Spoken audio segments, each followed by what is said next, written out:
Hello बच्चों, आज का पाठ है घमंडी बंटी। बच्चों, बंटी इसमें एक बंदर का नाम है।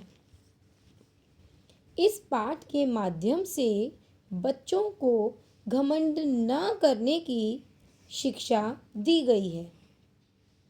एक बंदर था जो कि बहुत घमंडी था। उस बंदर का नाम था बंटी। उसे जानते हो किस पर घमंड था? उसे अपनी लंबी पूंछ पर घमंड था। जब भी वह सैर के लिए निकलता था, अपनी पूंछ को फटकारता हुआ निकलता था। वह अपनी पूंछ को इतनी जोर से फटकारता था कि आने जाने वाले जानवरों को वह अपनी पूंछ में फंसाकर गिरा देता था और सभी जानवर उसकी इस गंदी आदत से परेशान थे। एक दिन जानते हो क्या हुआ? सुबह सुबह की बात है। रास्ते में उसे एक हाथी मिला।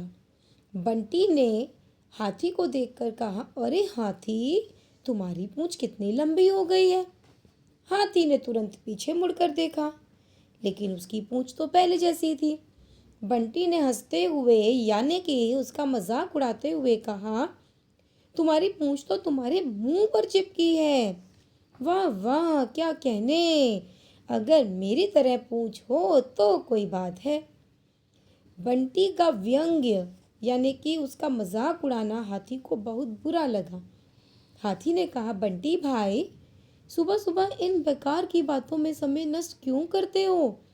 सारा दिन पड़ा है, फिर कभी मिलना, फिर बात करेंगे कि किसकी पूंछ अच्छी है।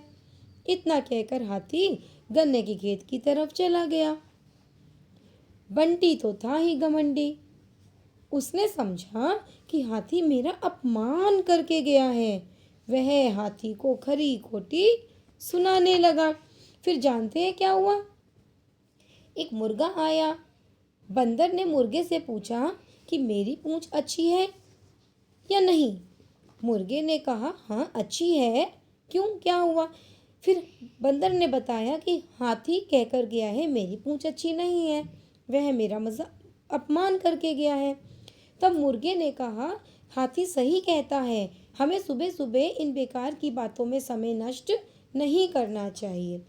अब देखिए, बंदर को अपनी पूंछ पर घमंड था। तो एक दिन क्या हुआ, एक लकड़हारा लकड़ियां काट रहा था। शाम हो गई, वह लकड़ियां वहीं छोड़कर अपने घर चला गया। बंटी बंदर उन लकड़ियों के ढेर पर उछल कूद करने लगा। बंदर की पूंछ उन लकड़ियों के ढेर में फंस गई। अब वह उसे निकालने की जितनी कोशिश करता, उसकी पूंछ और ज्यादा फंसती जाती। दर्द के कारण उसका बुरा हाल हो गया। उसकी आंखों से आंसू बहने लगे।